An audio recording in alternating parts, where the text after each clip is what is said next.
Saturday Night Live hilariously mocked anchor Rachel Maddow and her MSNBC colleagues in their latest episode. Hello and welcome to MSNBC. I'm Rachel Maddow.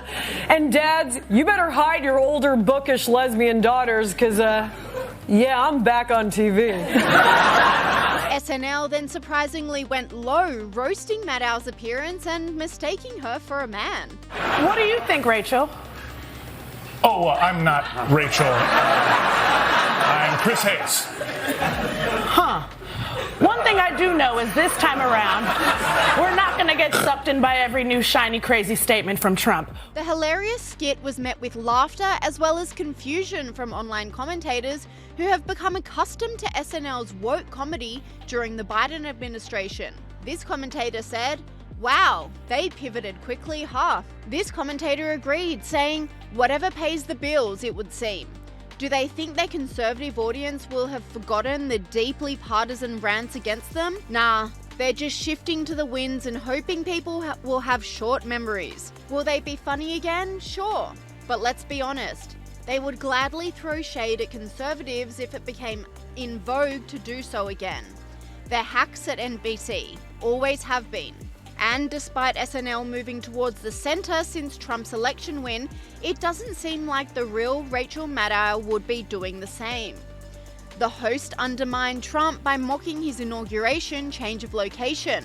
The move from the Capitol to the Capital One Arena is like it's a real downgrade. No casting aspersions on the Capital One Arena, but I don't know. I mean, it's not good news for anybody who is a fan of Trump or who wanted to support the new administration, who is coming to Washington. You know, people are already there, have traveled from all over the place and can read the weather forecast and knew it was going to be cold. I do think it kind of puts a damper on the whole manly man administration thing, which they've been really trying to telegraph. I mean, Steve Bannon called Maddow and her colleagues out for hypocrisy.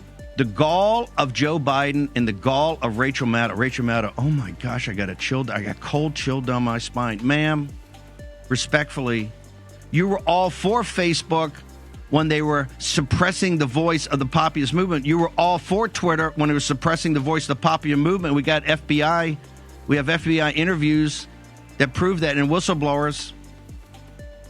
You're all for Amazon. You're all for all of these guys when they're working for you. But as soon as they flip, and here's the reason they flip, they understand you're not coming back to power anytime soon. They understand that. They get it.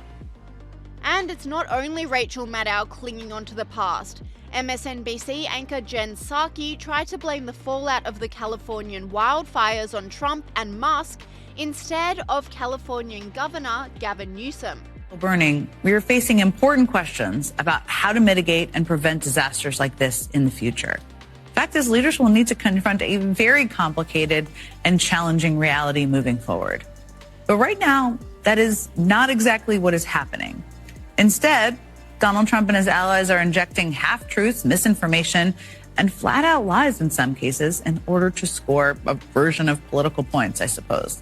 And another one of Rachel Maddow's colleague Joy Reid is even suggesting Republicans cheated to win the 2024 election. Voter suppression that took place, and I consider that cheating. If you think about the voter law in your state of Georgia, that law is anti-voter. When you have bomb threats only in Fulton County, we don't know how many people stayed home out of fear because of the bomb threats in Fulton County. When you have Elon Musk waving around $1 million checks in order for people to vote for Trump.